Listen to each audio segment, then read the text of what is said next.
I shoved the car door shut, with my hip bags digging into my arms. The gravel crunched under my shoes as I climbed the front steps of the lake house. My keys were in my jacket pocket, but I didn't even reach for them. The door was already open. Voices spilled out, loud, unfamiliar. I stepped inside. A woman I didn't recognize walked past me with a wine glass. Her heels clicked across the wood floor. Behind her, I saw Travis laughing at something someone said in the kitchen. Music played from a speaker I didn't own. There were jackets tossed over the couch bottles on the counter and someone's shoes on my entry bench. It smelled like perfume and fried meat. My stomach turned. Jenna stood near the kitchen island. Her hand was curled around a stemmed glass. She wore a silk blouse I'd never seen before, hair perfectly curled. She caught sight of me and stopped mid-sip. "Oh," she said loudly enough to turn heads. "Look who dragged herself here." I didn't speak. Behind her, her mother raised her eyebrows. Her father shifted on the couch, but didn't say a word. Travis blinked, then looked away. He picked up a cracker and popped it in his mouth. Jenna tilted her head, smiling. "Why is this useless Leech still here?" she said, her voice shrill. "Get out!" The room went quiet except for the hum of the refrigerator. No one stopped her. No one flinched. A man I didn't know chuckled. Someone poured another drink. My fingers tightened around the grocery bags. The plastic handles bit into my skin. I looked at Travis. He glanced at me, then looked down at his phone. I turned around, walked out. The screen door slammed behind me. I didn't look back. The bags weighed less than the silence that followed me down the stairs. I unlocked my car, shoved everything in, climbed behind the wheel. I sat there a long minute. Then I started the engine. The road back to town twisted through trees, but I barely noticed the turns. I didn't cry. I didn't shout. I didn't think. I just drove. 40 minutes later, I parked in front of my apartment. The porch light hadn't turned on. I left the groceries in the car and went inside. Shoes off. Jacket on the hook. Keys on the counter. I filled the kettle boiled water, made coffee, sat down at the kitchen table. Across from me, the framed picture of Travis and Jenna from their wedding sat on the shelf. I'd paid for the photographer. I'd paid for the catering. I'd paid for the honeymoon, too. It hadn't mattered. Steam curled from my cup. I picked up a pen, jotted down 3 words on the back of an old envelope lake house deed locks. The next morning, I'd start going through the file drawer. I gripped the steering wheel so hard my knuckles hurt. The tires hissed against the wet asphalt. The radio stayed off. My phone lay silent in the passenger seat screen, dark. Not a buzz. Not a call. Not from Travis. I didn't expect Jenna to apologize. But him? He watched it happen. He saw the bags in my arms. He heard her words. He said nothing. Streetlights flickered past like accusations. My chest felt hollow. I kept hearing her voice. "Why is this useless Leech still here?" "This house is mine," I had wanted to say. "That couch you're sitting on, I chose it. The porch you drank on, I stained it with my own hands." But I didn't say anything. I turned and walked, and Travis let me. The highway opened up. Trees blurred. I drove faster than I should have, but not fast enough to outrun the knot inside me. The groceries shifted in the back seat when I turned. I'd bought his favorite wine. Hers too. I even picked up that brand of crackers Jenna liked, the ones she always said were too expensive for regular nights. I parked outside my apartment and sat with the engine running. The clock blinked, 9:17 p.m. I hadn't eaten. My mouth was dry. Still no message. I hauled the bags inside, dumped them on the kitchen floor, then stood in the dark. The place felt smaller than usual. Still, cold. I put the food away one item at a time, not because I cared, but because it was something to do. The chocolate melted a little in my hand. I left it on the counter. At 10:03, I checked my phone again. Nothing. I walked to the bedroom and opened the bottom drawer. Legal envelopes. Old bank folders. A copy of the lake house deed creased and yellowed. I stared at my name, Marlon B. Huxley, printed at the top. Only my name. No cosigners. No joint ownership. No fancy clauses. Mine. I laid the deed flat on the desk and smoothed the corners. Then I reached for the spare key ring. 5 keys. I turned them in my hand until I found the one for the side door. It still had the small green tag Travis made in high school. Lake, written in smudged permanent marker. I dropped it in a dish. I didn't sleep much. My phone stayed beside the bed all night, silent as a stone. The next morning, I woke up early, pulled on my coat, and drove to the locksmith's. I slammed the cabinet door shut. The sound echoed down the hall. I pulled down a mug plain white chipped on the rim and filled it with coffee that had gone lukewarm. I didn't bother reheating it. I sat at the table. The kitchen was still. I stared at the wall, then reached into the drawer beside me. Folders, receipts, envelopes with Travis's handwriting. I yanked one open. The wedding photo slid out. The one I'd paid for $800 for a vintage editorial-style photographer Jenna insisted on. I remembered the day they came back from the studio, laughing, showing off prints I hadn't even been invited to pick. I set it down, face down. Next envelope, rent receipts. 11 months straight. I'd told myself it was just temporary. Travis had lost hours at work. Jenna was between things. They promised to catch up. 11 payments, $1,875 a month. My name nowhere. I pulled out the car file. My name was on the financing papers. Travis's name was on the title. Jenna drove it. I drank the rest of the cold coffee. Each page cut deeper. There was nothing wrong with helping your child. That's what I told myself again and again. But help had turned into habit. And habit had turned into entitlement. I paid their way through school. I covered their honeymoon. I put up the down payment on their condo. And still, Jenna had the nerve to call me a leech. I looked at the pile on the table. Wedding, rent, car, all mine, all taken. The heater kicked on in the hallway. I didn't move. I reached for a pen and wrote a single word on the top of a blank notepad. Enough. I stared at it for a long time. Then I opened my laptop and typed in the name of my old lawyer. I tossed my phone onto the couch. The screen had lit up with the family group chat new photos. Jenna, in sunglasses legs, stretched across the porch railing of my cabin. A wine glass balanced on the arm of the chair. Her caption, "Finally, some peace at the lake." The reactions poured in. Heart emojis, clapping hands. Even my own sister-in-law Dana commented, "You deserve it, Jenna. Looks amazing. Not one tag, not one mention of me." I picked up the phone again, scrolled back through the thread. More photos, Jenna's parents grinning on the dock, Travis grilling burgers on the patio. The same grill I'd bought after my husband died, hoping family weekends would keep us close. I typed a reply. My finger hovered over the keyboard. Then I deleted it. Silence. That's what they wanted. My silence gave them the picture they preferred. I opened my contacts and searched Dana's name. Her profile photo came up, a family shot from Thanksgiving. I pressed through to her page. The following button was gone. She'd unfollowed me. I set the phone down, then picked it back up again. My chest tightened.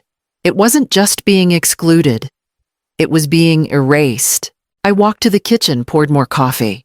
The mug shook in my hand. I thought about all the birthdays I'd hosted at the cabin, all the nights I'd stayed up folding extra blankets, cooking extra food. I thought about Dana's youngest daughter running barefoot across the dock, squealing when she jumped into the water.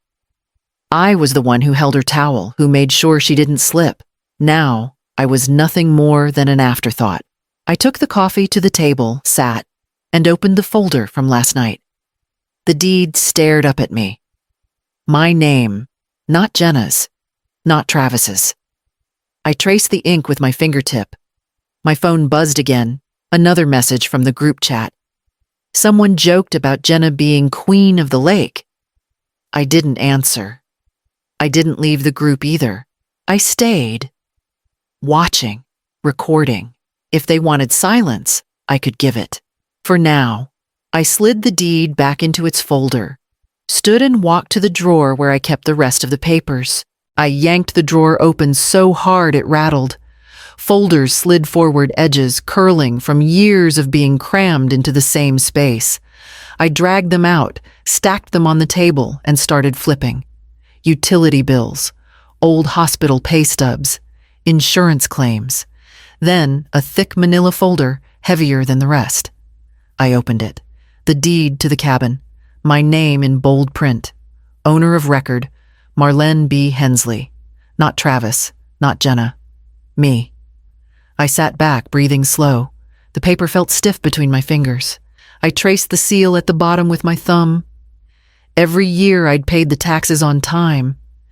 Every year I'd covered repairs insurance upkeep. I had never once added anyone else to the deed. All those photos in the group chat. All those smug comments about their lake place. Lies. I flipped deeper into the folder. Bank records. A letter from the trust officer dated years ago. I pulled out the envelope unopened, still sealed in the corner. My husband's name in neat type across the front. I broke the seal with my nail.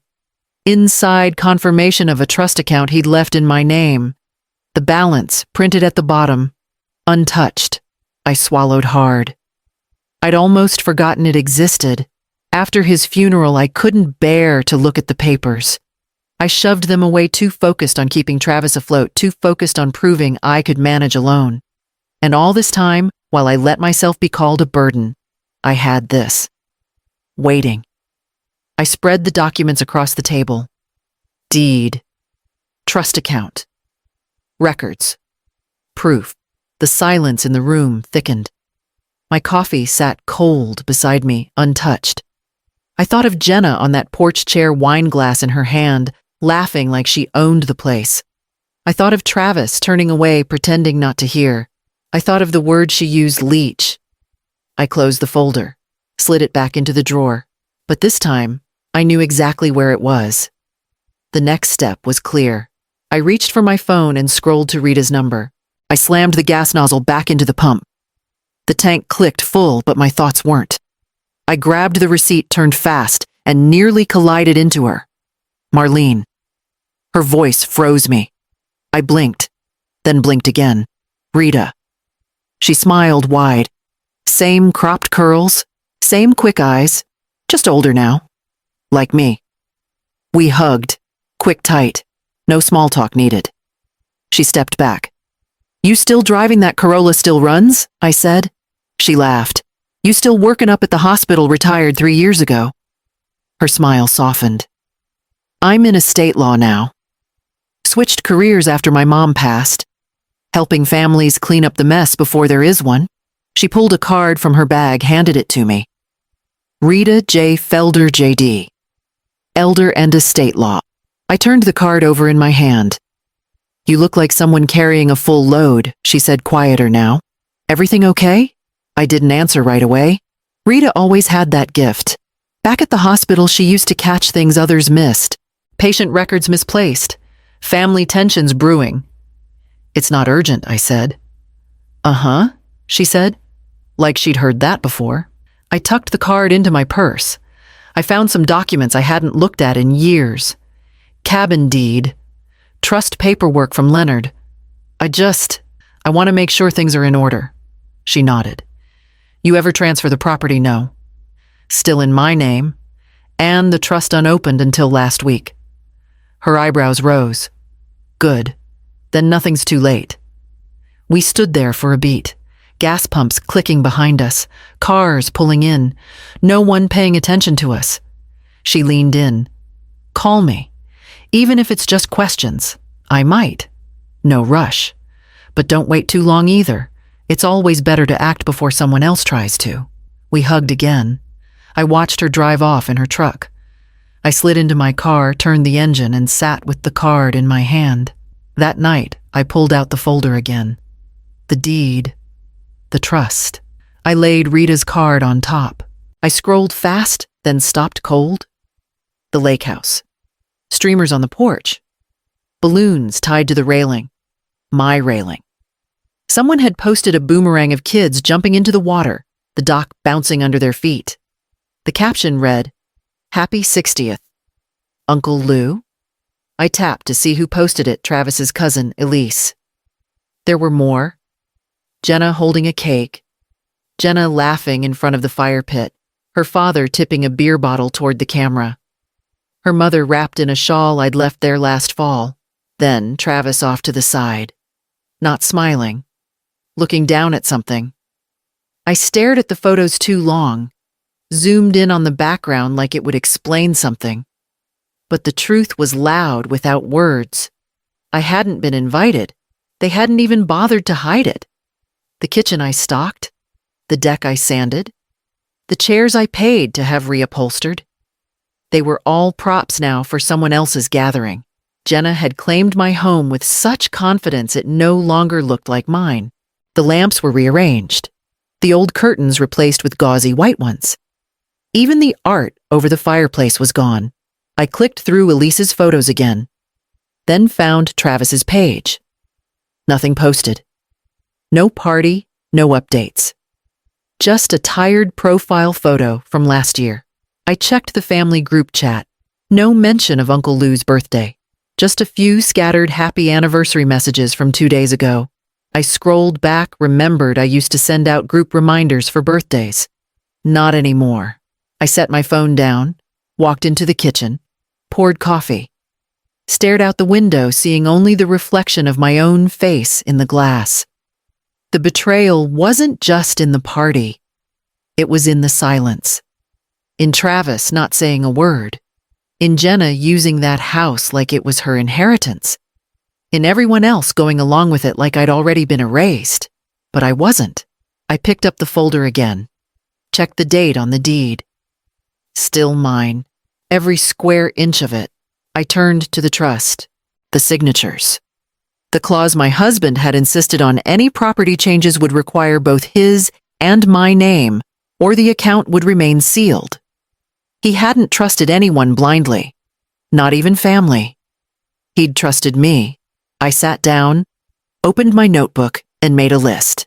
Not of revenge, just facts, dates, payments, photos. What I'd covered, what they'd assumed was free. I wrote until the page was full. Then I picked up Rita's card again.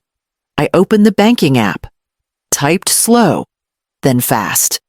Found the recurring payment labeled Capital Auto Finance, Jenna SUV. Paused, then tapped cancel. A confirmation message popped up. I clicked yes. The number had been the same every month, $348.72. I'd paid it for 31 months. They never asked where it came from. I'd just made it easy. Quiet. No more. The app refreshed. The payment was gone. I locked my phone, walked to the sink, rinsed out my mug, dried it by hand. The day dragged. I didn't go out. Didn't call anyone. By late afternoon, I was folding towels when the text came. Travis. Did something happen? Not hi, Mom. Not are you okay? Just that. Cold. Measured. I didn't respond. I read the words twice, then set the phone down. There was no confusion. He knew what I'd done. He just didn't understand why. Because to him, I was always there.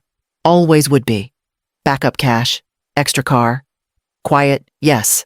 I'd trained him. That part was on me. But not anymore. I made dinner. Ate alone. No noise but the hum of the fridge. He didn't follow up. No second message.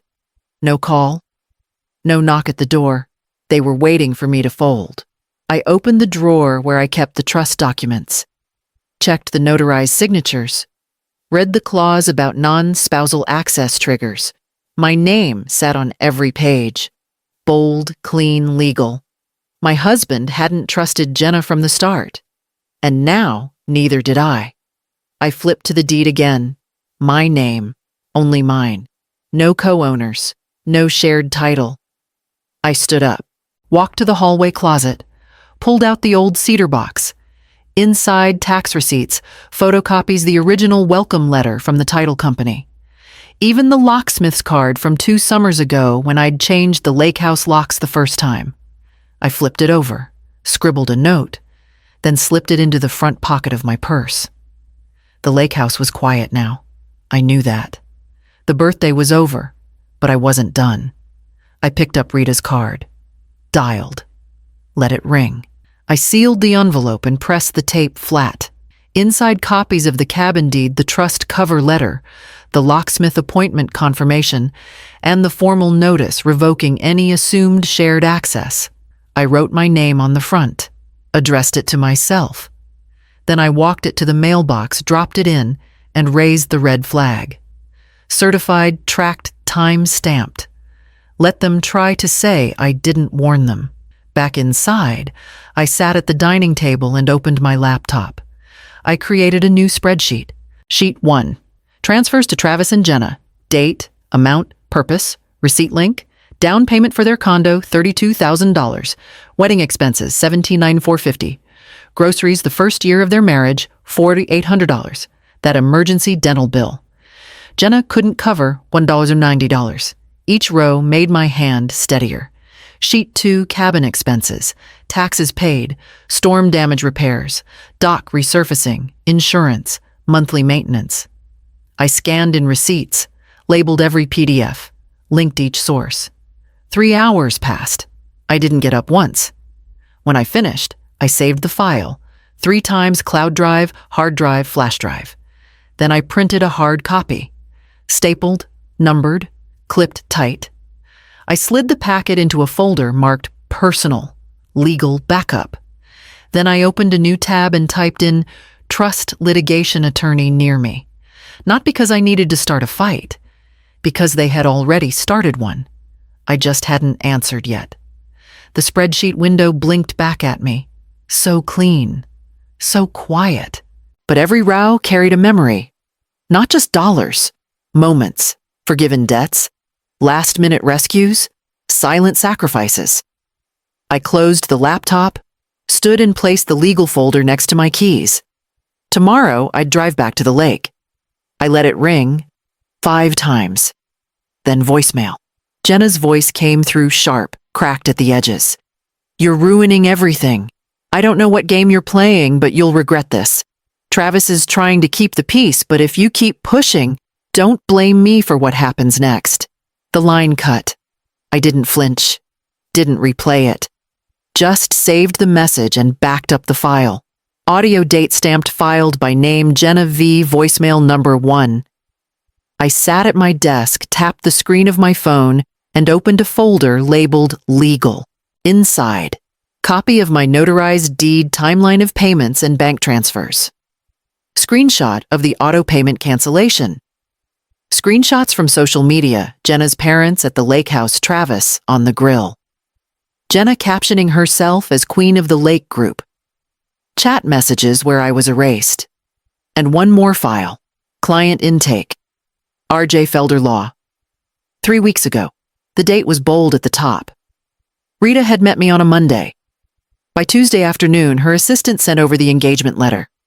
Since then, we'd spoken 4 times. I'd sent everything. Bank documents, the trust packet, photos, copies of receipts from the last 10 years. I hadn't told Travis. I hadn't told anyone. They all thought I was still licking my wounds. But I wasn't bruised. I was working. I clicked open the latest message from Rita. County Registry confirms the title is clean. No disputes. Once you file the formal notice of revocation, they have no standing to remain. I replied with one word. Received. Then I picked up the envelope Rita mailed last week. Inside, pre-filled forms, already notarized, already signed. All I had to do was drop them at the county clerk's office. I closed the folder, walked to the kitchen, poured a half cup of coffee. I didn't drink it, just held it. The lake house key lay on the counter. Not the copy I'd left with Travis. The master, the original. The one they forgot existed. I slid it into my coat pocket. Tomorrow I wouldn't knock. I pushed the coffee shop door open hard. Rita was already there. Corner table sleeves rolled, papers spread. I walked straight to her. No greetings, no delay. We got to work. She slid over a stack. Revocation of access. Covers the cabin, the trust, and all linked utilities. Already signed where needed. Just confirm initials on the addendums. I uncapped the pen, initialed. Signed. Didn't ask questions. Next stack, emergency fund reallocation. This allows you to move the remaining balance into a private account with no co-access. I scanned the clause. This prevents Travis from making claims fully, as long as you keep the paperwork secure and don't engage him directly. I signed. Third stack, historical support. This one's optional, Rita said, but I recommend it. Document every dollar you've given over the years. Dates, purposes, account transfers. You've done most of the work already with that spreadsheet. This just puts it into legal format, signed and witnessed. I looked at the header. Voluntary support log, MB Hensley to Travis and Jenna Vance. I flipped through the pages. Groceries, tuition, medical bills, rent, car payments, property taxes. Line after line of silent giving. I signed the bottom. That's it, she said, clipping the papers together. You've now got a full paper trail, a revocation record, and legal control. If they want to push, they'll find nothing soft left to step on. I nodded. Rita leaned back. You want me to file these today? Yes. She gathered everything. Slid them into her briefcase. You're doing this the right way, Marlon. Quiet. Clean. Smart. I didn't smile. Just nodded again. We finished our coffee. I left first. Outside, the wind had picked up. I zipped my coat to the collar and walked to my car. The key to the lake house pressed against my leg in my pocket. I drove straight home. No stops. No music. At the red light on Ash Street, my phone buzzed. I didn't check it. By nightfall, everything was packed. Just a duffel bag, the legal folder, and my coat. The lock change was scheduled for 8 a.m. I parked across the street and walked in fast. The county recorder's office smelled like dust and plastic, the kind of place where time moves slow, but decisions last forever. I pulled the folder from my bag. At the desk, a clerk glanced up. How can I help you today? Updating property records, I said. Owner-occupied declaration. Revoking secondary access. I've got the forms ready. She blinked, then gestured for the documents. I slid them across. Signed, initialed, waited. She typed for several minutes, nodding as she read. You're the sole title holder. No co-signers. This makes it exclusive access again.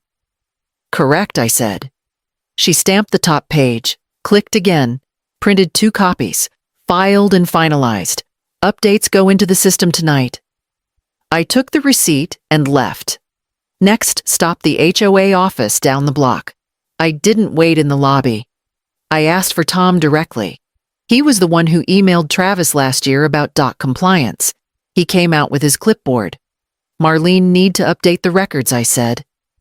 New point of contact. Mail notices, all of it should come directly to me. Not to my son, not his wife. He opened his mouth like he wanted to ask. Then thought better of it. Of course. We'll revise the directory. I handed over a form. He took it without question. Last stop, utilities. I called from the car. Water, gas, internet power. Remove authorized user Jenna Vance. Each time they asked, do you have proof you're the account holder? I do. Each time I sent over scans. Each time they confirmed. One by one, the permissions dropped. The access vanished. I sat with the car running, hands still. No celebration, just quiet control. By sundown, the house was mine again in every system that mattered. Not in their heads, not yet, but on paper, where it counts.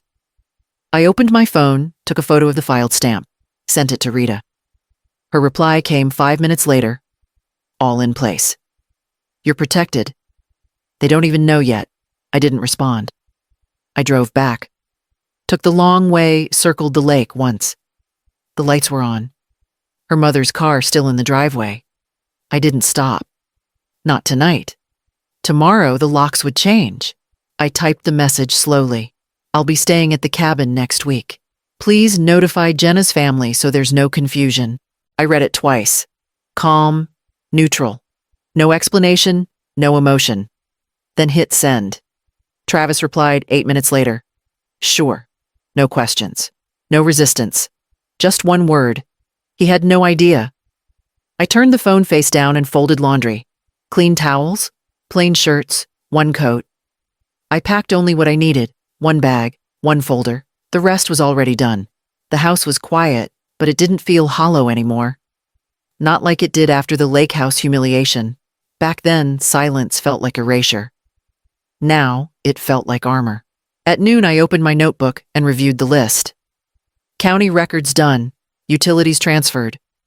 HOA notified. Trust secured. Deed recorded. I'd made no announcements, no threats. But every door I'd once left unlocked was now closed. Politely, legally, fully. I poured a cup of coffee and sat by the window. Watched traffic pass. Let the day stretch long. Travis didn't text again. Neither did Jenna. They assumed it would be just another weekend, me staying quiet, letting them take. I sipped my coffee. The locksmith was scheduled for 8:00 a.m. Monday, and I planned to be there first. I parked at the edge of the gravel and stepped out.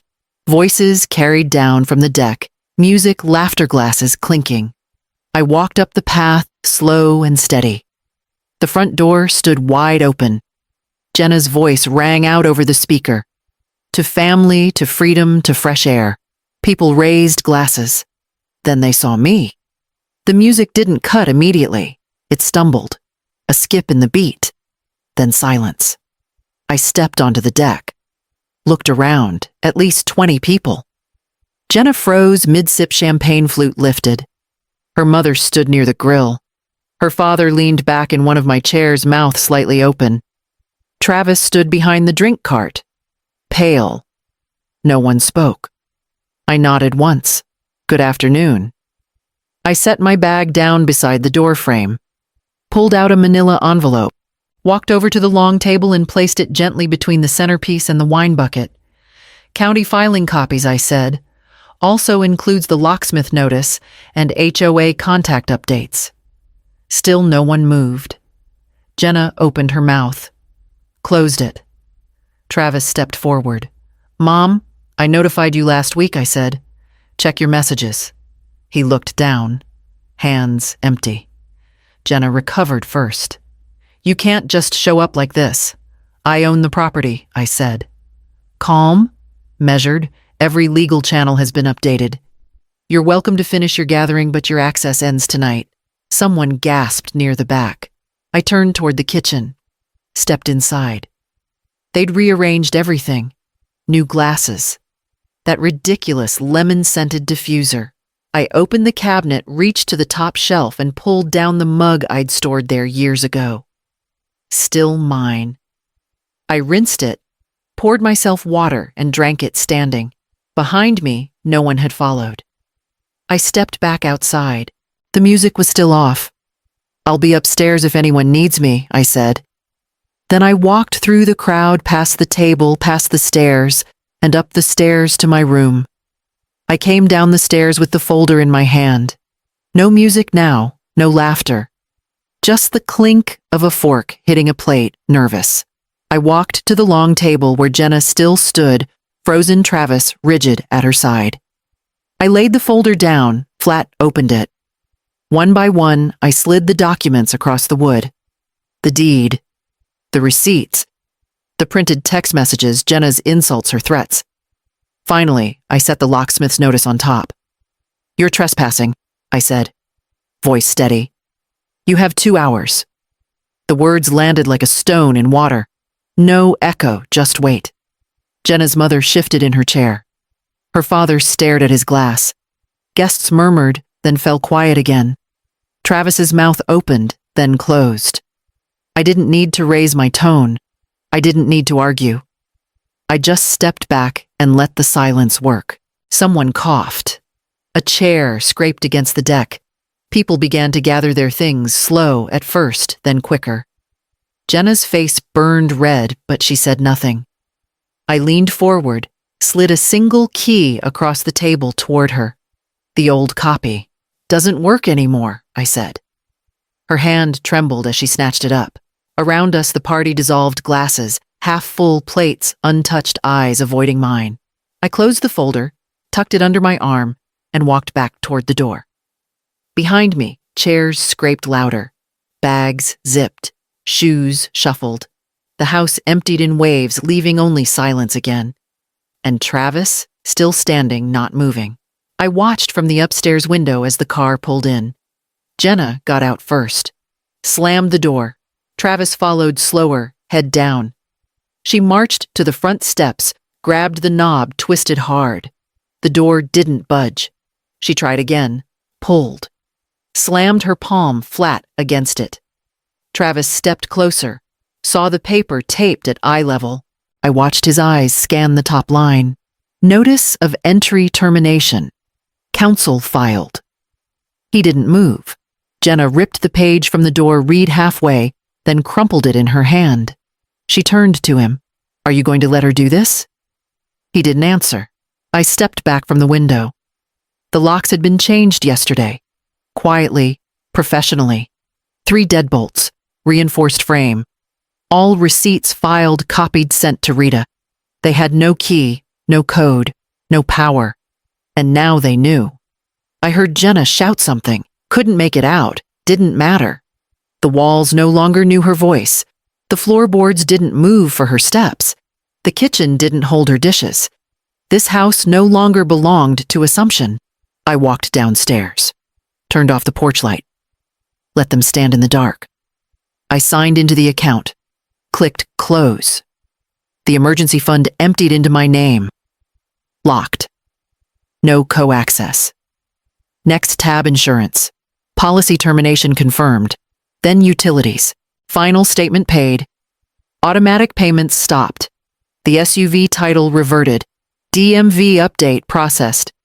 Each screen I closed was another thread cut. By noon, there was nothing left for them to claim. No safety net, no cushion, no fallback. I made coffee, sat in silence, watched the pot steam. An hour later, footsteps in the hallway. Then the knock. 3 sharp hits against the apartment door. I didn't move. Travis called out, "Mom, I just want to talk." His voice was lower than usual. Bear. Another knock. I waited. He knocked again, softer this time. I didn't know she'd gone that far. I didn't know you were. He stopped. I could hear his breath through the door, stuck between wanting to defend her and knowing he couldn't. Another pause. Then a whisper. "You could have just told me." He waited. I didn't answer. Not because I couldn't, but because he already knew. Silence was all that was left between us. Eventually, his footsteps moved away. I stayed seated, coffee still warm. The apartment felt still, but not hollow. Clean. Done. I folded the laundry phone on speaker. My sister's voice cut through. They're at her aunt's. Cramped little place outside Reading. 3 bedrooms, 6 people. I kept folding. Didn't answer. She continued. He looks tired. Real tired. Jenna hasn't said a word to me since the party. I stacked the shirts, slid the drawer closed. They're saying you blindsided them. I opened the fridge, took out eggs. They're saying it was cruel. I cracked one into the pan. Let the silence stretch. Then she added, softer now. But no one's saying they didn't deserve it. I didn't reply. After the call ended, I opened my laptop. Checked the usual pages. Jenna's account was public again. She'd posted a quote. Sometimes the people you help the most are the first to forget. Below it, a filtered photo of her legs by a plastic kiddie pool. The caption, Starting fresh, even when others try to bury you. I didn't comment. Didn't screenshot. I closed the tab. Let her perform. Let her twist it into martyrdom. The lake house was quiet now. The utilities under my name. The title clean. And they were 3 towns away, couch surfing, clinging to pride. I washed the pan. Wiped the counter. Outside, the streetlights blinked on. I turned the front lamp off. Sat down at the small table. Room enough for one.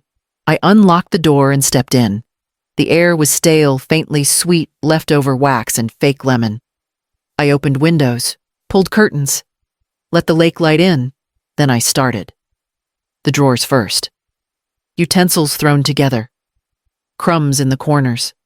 I dumped everything onto the counter, wiped the wood clean. Sorted what was mine from what wasn't. Anything Jenna brought gone. Plastic tongs. Mismatched mugs. Her mother's casserole dish. I boxed them all. Sealed it shut. Taped a note pickup by end of week.